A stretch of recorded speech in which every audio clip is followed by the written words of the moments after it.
Hello guys, मैं हूँ Priyanka and welcome to my YouTube channel. तो जैसा कि दिख रहा है, आज का टॉपिक है अधिगम पठार। तो सबसे पहले जानते हैं कि हम इसमें आगे क्या क्या पढ़ेंगे या क्या क्या जानेंगे। तो सबसे पहला आता है कि इसके अर्थ एवं परिभाषा को जानेंगे, और दूसरा आता है कि इसकी समय क्या होती है, सीमा क्या होती है, ये जो पठार है ये किस समय तक, कितने समय तक रहता है। और तीसरा ये जानेंगे कि इसका कारण क्या है, इस पठार का कारण क्या है, और कारण जो है उसे दूर करने के क्या क्या उपाय हैं।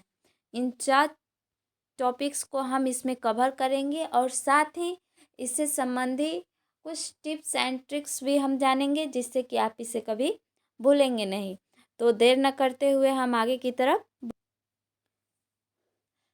तो अब आते हैं सबसे पहले अधिगम पठार का अर्थ हम परिभाषा पे। तो अधिगम पठार को समझने से पहले आपको अधिगम वक्र का अर्थ समझ में आना चाहिए।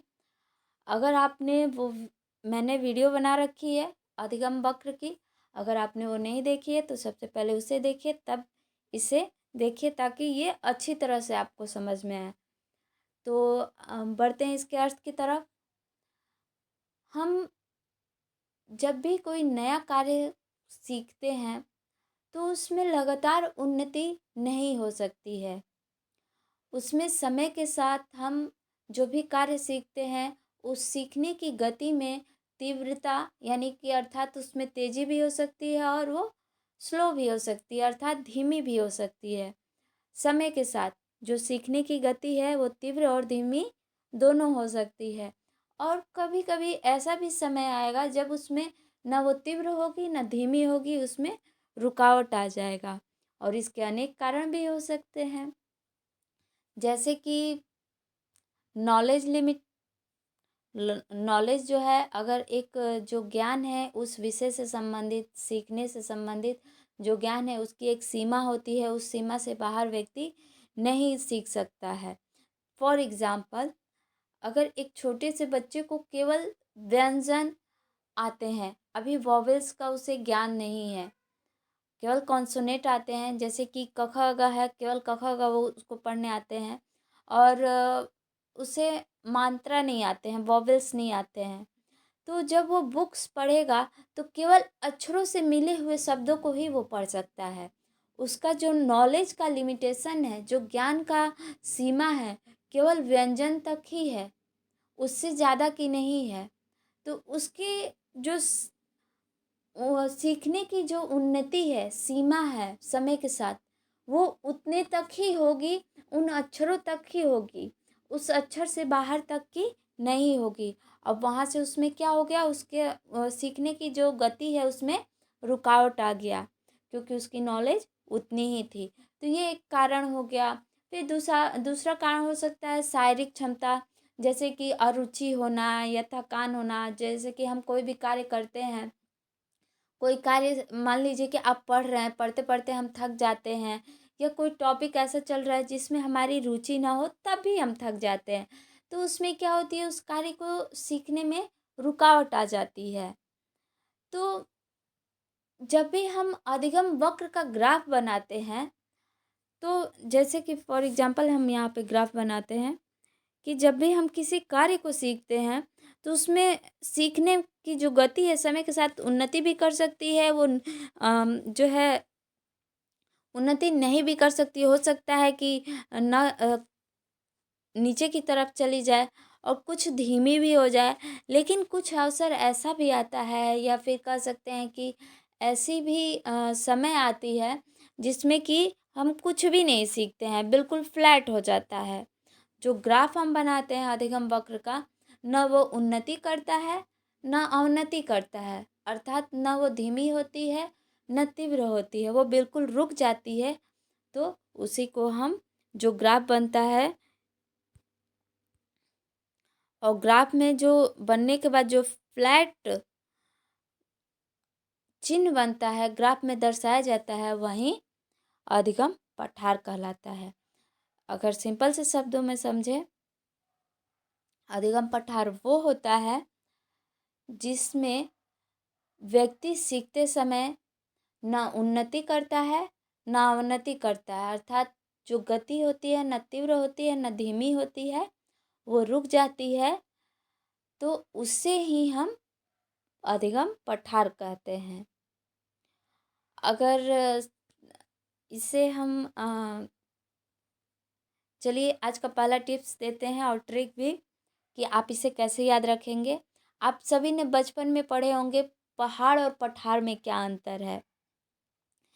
तो देखते हैं, लेट्स चेक। आप खुद चेक कीजिए कि आप सभी में से किसे याद है। पहाड़ किसे कहते हैं?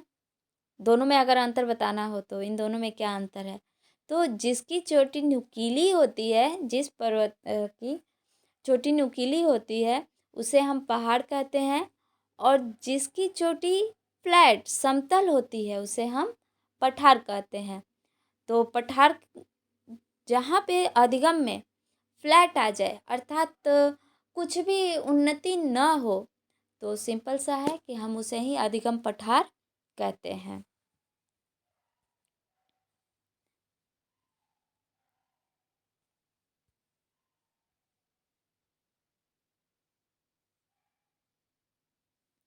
जैसा कि इसमें लिखा भी है, सीखने की इस प्रकार की अवस्था जिसमें सीखने की उन्नति क्या होती है, रुक जाती है, इस अवस्था में अधिगम वक्र ऊपर चढ़ने के स्थान पर समांतर चलने लगता है। समांतर अर्थात क्या? जैसे कि ग्राफ मैंने बनाया था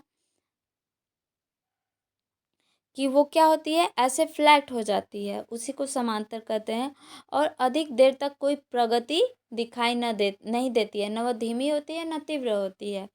तो इस सपाट स्थल को, ये जो सपाट स्थल बन रहा है, इसी को अधिगम पठार कहते हैं। तो नेक्स्ट इस डायग्राम के थ्रू समझते हैं कि जब भी हम कोई कार्य करते हैं तो उसकी गति तीव्र होती है, और जब वो रुक जाती है, न उसमें कोई भी गति ना हो, या अर्थात हम कुछ भी नहीं सीखते हैं, तो उसे हम, ये जो डायग्राम में ये हिस्सा जो इतना दूर का दिख रहा है जो फ्लैट है, ये क्या कहलाएगा? अधिगम पठार कहलाएगा। अब अगला समझते हैं हम कि इसकी समय सीमा जो है वो क्या होती है। तो अधिगम पठार का समय क्या होता है? जैसे कि रैक्स एंड नाइट ने कहा है कि सीखने में पठार जब आते हैं तब व्यक्ति सीखने की एक अवस्था पर क्या होता है, पहुंच जाता है। अर्थात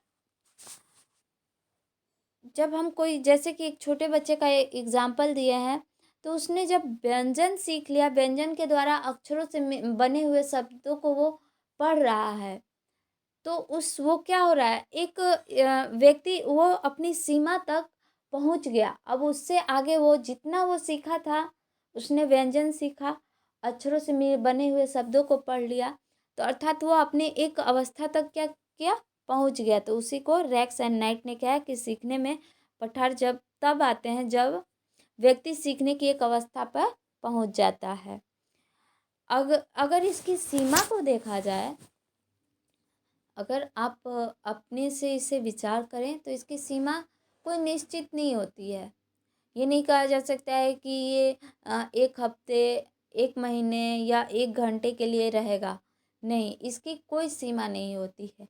वो आपके ऊपर डिपेंड करता है कि आप किस सीमा तक इसको लेके जाते हैं। हो सकता है कि एक ही कार्य को सीखने के लिए प्रत्येक व्यक्ति में जो गुण होते हैं वो अलग अलग होते हैं। एक ही कार्य को कोई व्यक्ति शीघ्रता से सीख जाता है, और एक ही कार्य को कोई व्यक्ति बहुत धीरे धीरे सीखता है।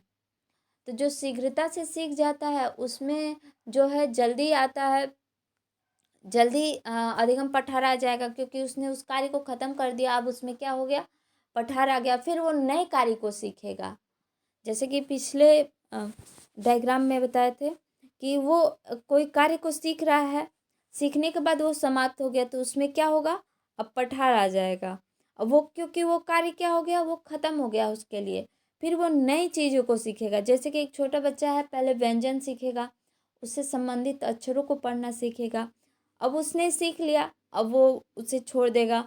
अब वो नए, अब वहाँ से उसके लिए वो क्या हो गया, ख़त्म हो गया, और उसमें क्या हो गया, अब वो उससे संबंधित कुछ पढ़ नहीं रहा है, उसमें पठार आ गया। तो ये एक किसी कार्य को सीखने के लिए होगा। लेकिन ये केवल उसी पे डिपेंड नहीं होता है या उसी पे लागू नहीं होता है, यह अनेक चीज़ों पर लागू होता है। जैसे कि आप कोई कार्य कर रहे हैं या आप पढ़ रहे हैं, तो पढ़ते-पढ़ते थकान हो जाती है शारीरिक रूप से या मानसिक रूप से अरुचि उत्पन्न हो जाती है या हेडेक हो जाता है, तब भी पढ़ने जो सीखने की गति है उसमें रुकावट आती है, जिससे कि अधिगम पठार बन जाता है, जिसमें कि हम कुछ भी सीखते नहीं हैं और इसकी सीमा कोई निश्चित नहीं होती है। नेक्स्ट आते हैं, इसका कारण क्या है।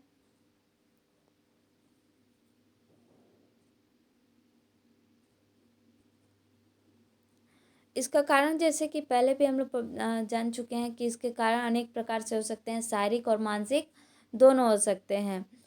तो कुछ प्रकार के बारे में हम जानते हैं। तो सबसे पहला जानते हैं हम,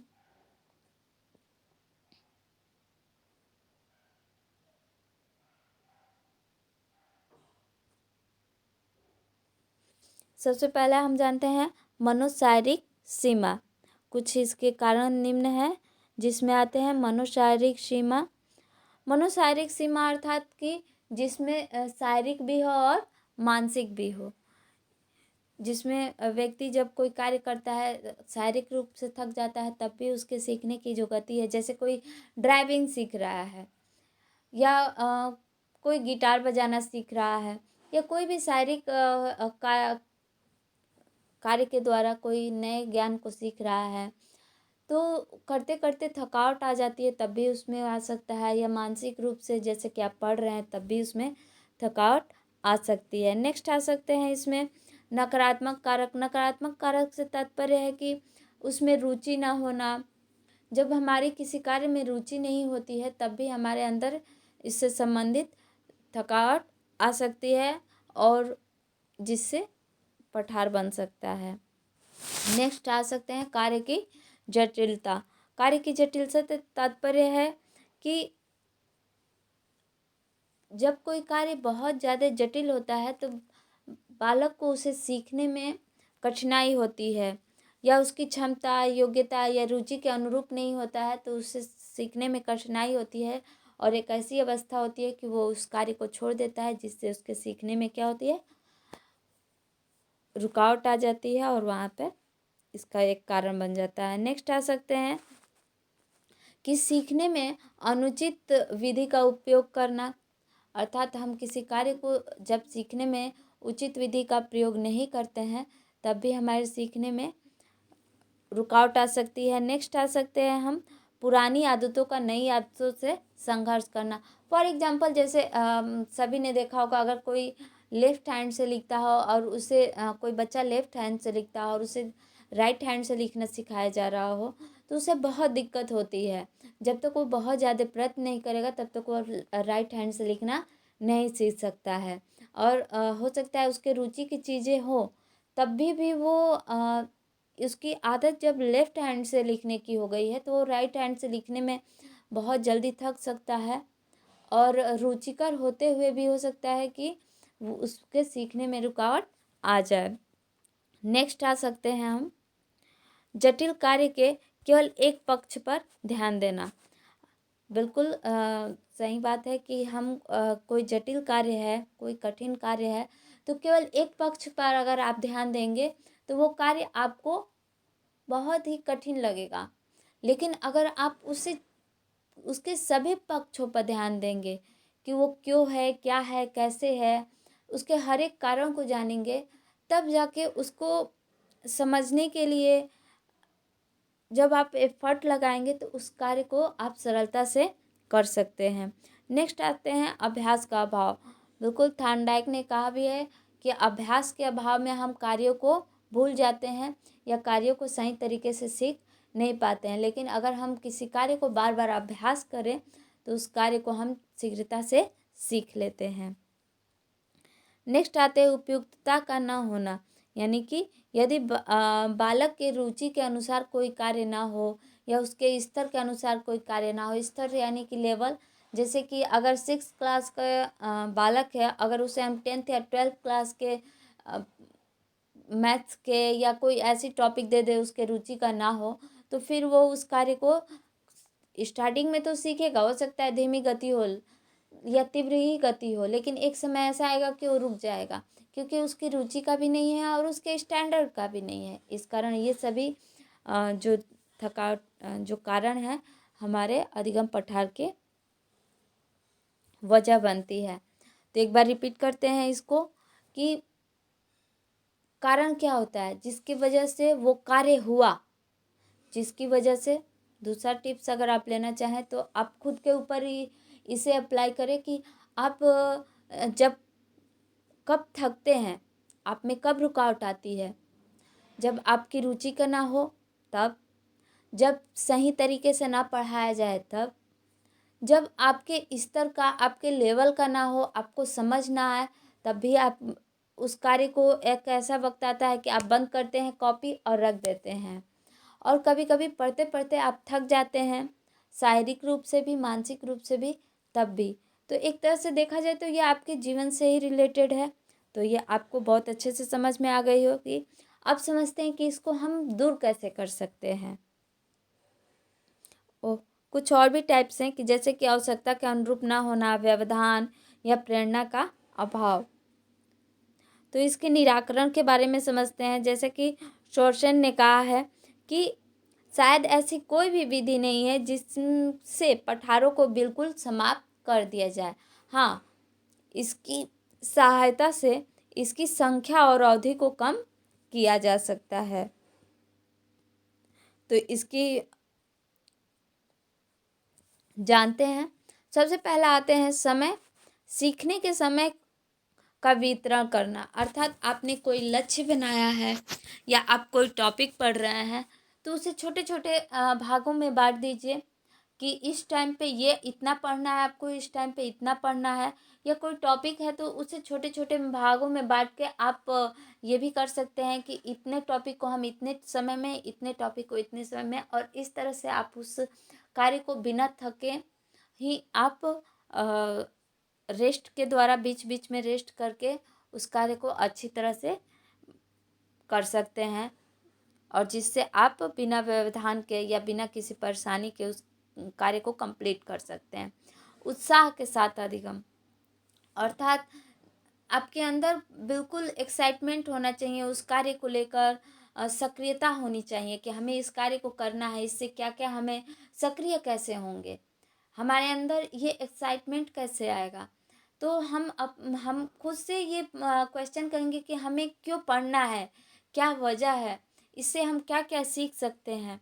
हमें ये भी पता करना, जब हमारे अंदर ये एक्साइटमेंट होगा कि हमें इससे ये जानकारी मिलेगी या हमारी समस्याओं का समाधान होगा, तो फिर हमारे अंदर उत्साह होता है उस कार्य को सीखने का, और इस तरह से हम उस कार्य को सीख सकते हैं। नेक्स्ट आता है पाठ्य सामग्री का संगठन। जैसे कि पाठ्य सामग्री के संगठन से तात्पर्य ये है कि सबसे पहले उसके सारांश को देखिए, अर्थात उसके टॉपिक्स को देखिए कि आपको क्या क्या पढ़ना है। जैसे कि अभी आप फर्स्ट सेमेस्टर में हैं, बीटीसी फर्स्ट सेमेस्टर में, तो आपको पता है कि आपको अपनी बुक, कौन कौन से बुक पढ़ने हैं और बुक में कौन कौन से टॉपिक पढ़ने हैं, आपको ये निश्चित है। अगर आपको ये निश्चित ना हो कि आपको कौन कौन से टॉपिक पढ़ने हैं, जैसे कि फॉर एग्जांपल आप देख लीजिए कंपटीशन लेवल पे जितने भी एग्ज़ाम होते हैं उनमें कहाँ से क्वेश्चन आ जाए, किस तरह से क्वेश्चन आ जाए, कोई निश्चित नहीं होता है। बट आपका ये निश्चित है कि आपको क्या क्या पढ़ना है, आपके बुक्स भी अवेलेबल हैं, उसमें टॉपिक्स भी अवेलेबल हैं। तो इस तरह से आप जब अपने कार्य को एक संगठन, मतलब आपको एक पाठ्यक्रम ये पता हो कि आपको इतने में से इतना ही टॉपिक पढ़ना हो, तो इससे आपको आसानी होती है। नेक्स्ट आते हैं शिक्षण विधि में परिवर्तन। बिल्कुल, शिक्षा अगर कोई विधि यूज किया जा रहा है पढ़ाने के लिए या खुद को पढ़ने के लिए, तो हो सकता है कि हम पढ़ते समय थक जा रहे हों, थोड़े से ही पढ़ने के बाद हम थक जा रहे हैं, तो दूसरी विधि यूज कीजिए। दूसरी विधि यूज कीजिए, जैसे कोई चीज़ बुक पढ़ रहे हैं या लिख रहे हैं या समझने का प्रयत्न कर रहे हैं, तो जिस विधि के द्वारा उसको समझने का प्रयत्न कर रहे हैं उस विधि को चेंज करिए और दूसरी विधि अपनाइए, दूसरे मेथड अपनाइए। अगर दूसरा नहीं तब भी आप थक जा रहे हैं तो तीसरी विधि को अपनाइए। बट प्रयत्न करते रहिए अपने, लेकिन गोल वहीं रखिए आप। मेथड चेंज कीजिए लेकिन गोल वहीं रखिए। इससे क्या होगा कि आप जब मेथड चेंज करेंगे लेकिन गोल वहीं रहेगा, तो आपका माइंड भी चेंज होगा, आपका जो इन्वायरमेंट है वो भी चेंज होगा और आप उस चीज़ को अच्छे तरीके से, हो सकता है दूसरी विधि के द्वारा आपको वो समझ में आ जाए। तो इस विधि का, इस उपाय का भी प्रयोग करके आप उससे बच सकते हैं। नेक्स्ट आते हैं प्रेरणा तथा उद्दीपन। प्रेरणा तथा उद्दीपन अर्थात कि बच्चों को पढ़ाते समय उन्हें सबसे पहले प्रेरित करना चाहिए कि अगर आप ये सीखते हैं तो आगे के भविष्य में क्या होगा, या आप इससे क्या सीख सकते हैं, क्या जान सकते हैं, इससे आपको क्या लाभ है। इस तरह से मोटिवेट करके आप उन्हें पढ़ा सकते हैं, या फिर उन्हें पुरस्कृत कर सकते हैं। थोड़े बहुत आप उनको दंड दे सकते हैं, ज़्यादा नहीं, थोड़ा सा, लेकिन ज़्यादातर उन्हें मोटिवेट कीजिए। मोटिवेट करके हम उन्हें उत्साह के द्वारा पढ़ने में सहायता प्रदान कर सकते हैं, अच्छी आदतों के द्वारा। बिल्कुल अच्छी आदतों के द्वारा भी हम इस कारण का, जो अधिगम पठार है, उसको हम दूर कर सकते हैं। जैसे कि किसी कार्य को करते समय नोट्स बनाना या चित्रों के माध्यम से उसे समझना। अ, जब हम नोट्स बनाते हैं तो कई लोग कई तरह से नोट्स बनाते हैं। कुछ लोग केवल उसे शब्दों के द्वारा लिखते हैं और कुछ लोग उसे चित्रों के माध्यम से लिखते हैं।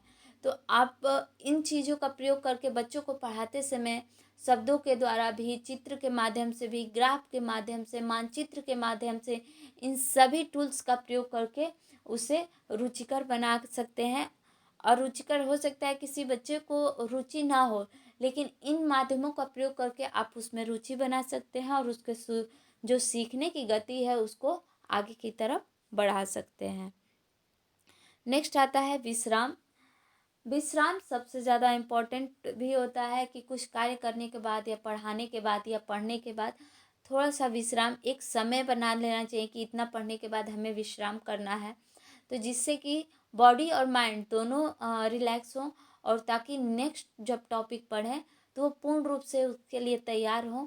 और जब माइंड और बॉडी तैयार होता है तो टॉपिक भी अच्छे से क्लियर होता है। तो आई होप आपको समझ में आया हो। अगर आपको इसका PDF चाहिए तो आप कमेंट बॉक्स में ज़रूर बताइएगा, ये आपको अवेलेबल करा दिया जाएगा। Thank you.